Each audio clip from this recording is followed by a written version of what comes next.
Hey folks, this is JR with DIY Prepper. Welcome to the channel. It really does seem like our world gets a little crazier each day. We all know about the various conflicts going on in different parts of the world, and we also have some pretty rough stuff happening here at home. This summer's been filled with events like the ICE crackdowns in Los Angeles, along with ongoing uncertainty surrounding tariffs and their potential effects on the economy.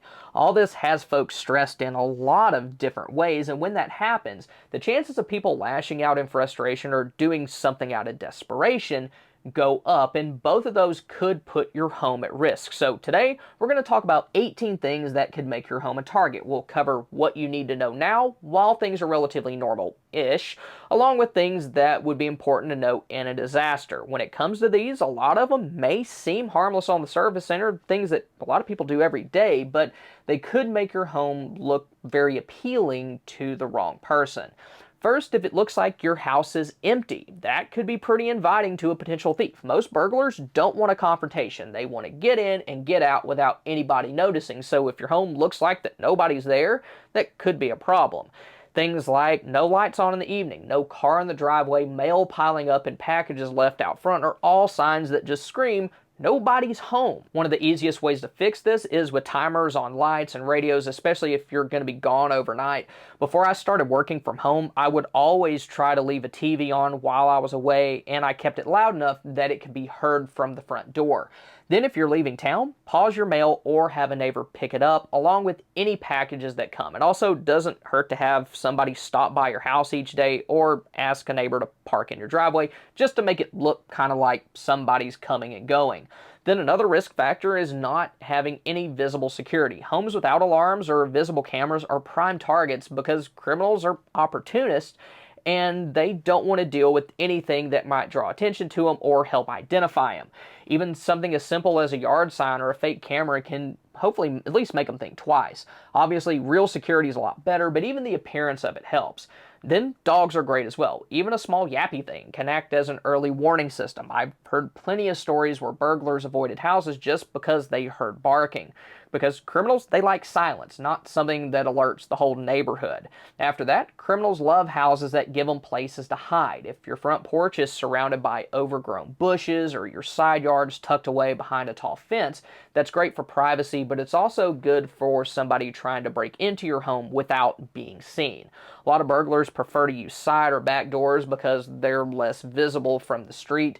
If those areas are covered by tall hedges or other barriers, it makes the job easier. So trim back your landscaping, and if you have a privacy fence, be sure that all entry points are locked. And while you're at it, install some motion sensor lights. They're inexpensive, easy to set up, and they can scare off somebody who wanted to stay hidden. Another risk factor that can make your home a target is how secluded or exposed it is, and this is sort of a double-edged sword. If your home is way off the road, surrounded by woods, or at the end of a long driveway, then there's a good chance that nobody's going to see or hear anything if somebody tries to break in. Then on the flip side, homes on busy streets or corner lots can also be targets, especially if foot traffic is common. Criminals can scope out the place without raising suspicion because it's normal for people to walk by. If you're right next to like a bus stop, school zone, or shopping area, it's easier for somebody to case your house without looking out of place. In both cases, you have to be aware of your home's weak spots and add layers of protection. Cameras, motion lights, and active neighbors can help in either one of those settings. Now, of course, one thing that we should all be able to do is protect our homes. That's something that I talk more about over on my Reloaded channel, but if you're needing to pick up some supplies, a good place to do that is the sponsor of today's video, Red Team Armory. They're a veteran-owned small family business that sells pretty much any kind of tactical gear that you could want. They have the best prices on all the major brands, along with fast shipping to all U.S. states and Puerto Rico. Then if you live in a Freedom Adverse area, they also offer MAG compliance services as well, and you can learn more about them in the description below. Next thing that can make your home a target is easy entry and escape points. Most criminals aren't looking for a challenge. They want to get in and get out as quickly as possible. If your doors are flimsy, your locks are weak, or if you routinely leave your windows cracked, you're making their job way too easy. If you live next to an alley or if your backyard backs up to an open field or drainage ditch, that gives them a quick escape route. Even if somebody sees them, they're probably going to be gone before anybody can respond. And to help with all this, reinforce your doors with long screws and extended strike plates. Also, consider upgrading your exterior doors and deadbolts. And check your windows, especially the ones on the ground floor. Make sure that they're all locking properly, and consider adding window film to slow anybody down who's trying to break the glass. I've included a full list of security related preps in my ultimate stockpile checklist. It's free for anybody who signs up for my emails, and you can do all that using the link in the description below. Unfortunately, though, many times it's our own bad habits that make our homes a target. A lot of crimes happen because people did things like leave their doors unlocked, windows open, or kept spare keys under a doormat or a fake rock. Doing those things may seem harmless, but they're actually some of the most common ways that criminals use to gain entry to homes. So go ahead and walk around your house and look at it in the same way that a criminal would. Are there windows you always leave cracked so that you can let fresh air in? Is your back door just a simple knob lock with no deadbolt? Do you leave your garage door remote in an unlocked car parked outside? All of those are invitations. Also, don't forget about seasonal habits. In the summer, it's pretty common to leave windows open, especially in the evening, to cool the house. But just remember, though, that a screen's not going to stop anybody who wants to get inside, if you even have a screen to begin with. Then another thing that'll make your home a target is flashy displays of wealth. If people can see big screen TVs through your front window, or if there's a brand new truck parked out front, you might be drawing the wrong kind of attention. A lot of criminals, they'll do their homework. They might drive around a neighborhood looking for signs of easy money. High-end electronics, expensive lawn equipment, and even some toys left out in the yard can all be clues. Curtains or blinds go a long way to help with this, along with keeping garage doors closed. But one of the biggest things that makes your home more likely to get broken into is if your neighbor's house or your house was hit previously. If criminals have gotten away with it once, they may come back again, especially if what they stole has had time to be replaced by insurance money. Burglars also tend to work areas in clusters. They learn the layout, the traffic patterns, and the best escape routes. And if they were successful on your block, odds are that they're going to be back. So if you or someone in your neighborhood had an incident, don't assume that it's just going to be like a one-off. Increase your security, start talking more with your neighbors, and pay attention to who's hanging around your area. After that, another thing that you can do to make your home a target is oversharing on social media. Posting vacation pics while you're still at the beach is basically telling the whole world, hey, my house is empty right now, fun times, and bragging about your new TV or jewelry could look like an advertisement to the wrong person. Thieves can use social media to search by location, look for public posts, and watch for clues. So set your profiles to private and avoid posting in real time while you're away on trips. And if you've just made a big purchase, keep it to yourself. Then another big risk factor that can make your home a target is complacency. I can't tell you how many people I've heard say things like, oh, that never happens here, and then guess what? It does. Criminals love areas where people have gotten to feel comfortable. It means that they're more likely to leave things unlocked, ignore unusual activity, or assume that noise outside is nothing to worry about.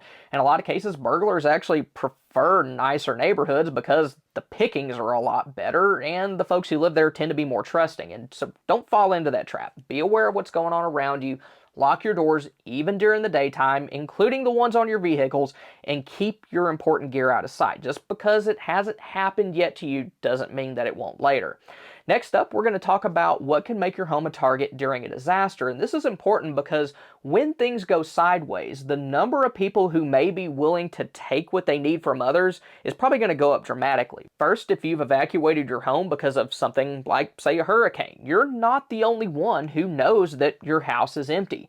Criminals, especially the kind who like to plan ahead, keep an eye on those types of events. They know exactly when people are being told to leave, and they know that law enforcement is probably stretched thin. Both of those factors present them with a golden opportunity. We saw this during hurricanes in Florida and also wildfires out west. Folks came back after the danger passed and found that their homes had already been hit, not by the disaster, but by somebody who saw an opportunity. If you ever do have to evacuate, do everything that you can to make your home look less appealing, like lock up entrances, board up windows if needed, and set up any cameras or alarms that you have to run off of solar or battery backups. And if you've got time before you're leaving, move anything valuable out of plain sight. Then another big thing that can make your home a target during a disaster is just running a generator. If you're the only house with power in your neighborhood and you've got Puff the Magic Dragon screaming in your front yard, that's probably going to draw unwanted attention to you, especially if a situation lasts more than just a few days. People have had their generators stolen right out of their yard, sometimes while they were happily asleep inside. So if you're running one, you need to think about placement, security, and sound control. Keep it hidden as much as you can, chain it down, and put it in a sound-reducing enclosure if at all possible. After that, there's other ways that you could broadcast that you're more prepared than others. If you have solar panels, rainwater barrels, and a nice garden, people are gonna take notice of those things. Then, of course, some people will brag about their preps to their friends and neighbors, forgetting that the people that they tell stuff are they're probably gonna talk to other people too. So, exercise good OPSEC and try to conceal large preps as much as possible. While there isn't a lot that you can do to hide a big solar panel array on your roof, you may be able to keep gardens and rain barrels in your backyard behind a privacy fence. Then also avoid cooking outdoors whenever possible, since smells can carry almost as far as sounds can. Another thing that can make your home a target after a disaster is if it took damage. If it gets hit by a tornado, flood, or fire and you can't stay there, it's not just vulnerable to the elements, it's vulnerable to people too. Looters and scavengers have been known to go through storm-damaged houses, even those marked for demolition, looking for anything that they can use or sell. And they're not always after TVs or laptops either. They'll take copper piping, power tools, and even your washer and dryer if they can manage to haul it off.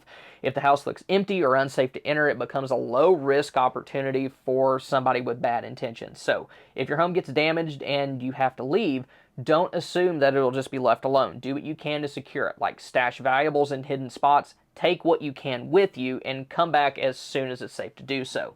If you've got friends or family nearby who can check on it, that's even better. And it's also important to understand that people will be after supplies after a disaster, and things like food, water, gasoline, propane, medicine, batteries, ammo, and weapons will be at the top of their list. And unfortunately, those are the things that us preppers tend to have. And if someone knows or even suspects that you have those things, then your home could be viewed as a resource. And in a situation where stores are closed and help isn't coming, that resource might be worth the risk. So keep what you have locked up and out of sight. Then, when disaster strikes, standing out in any way is dangerous. Your goal should be to look as affected as everybody else, even if you're a lot better off. That means staying quiet and keeping a low profile, because people notice more than you think. If your house smells like cooked food when theirs doesn't, or your windows glow a little bit at night while theirs are dark, it creates a sense of resentment, and that resentment can turn into action. So practice light and sound discipline as much as possible. Another thing that could make your home a target is if you trusted the wrong people. In an emergency, especially one that's long-term, the biggest threat might not be strangers. It could be somebody that you know. That may sound a little paranoid, but it's happened to people before. Desperate folks talk, and if someone knows what you have and they start spreading the word, you could have a pretty serious problem on your hands. It may start as a favor. They may need a little food, a little fuel, maybe a place to sleep, and you might help them.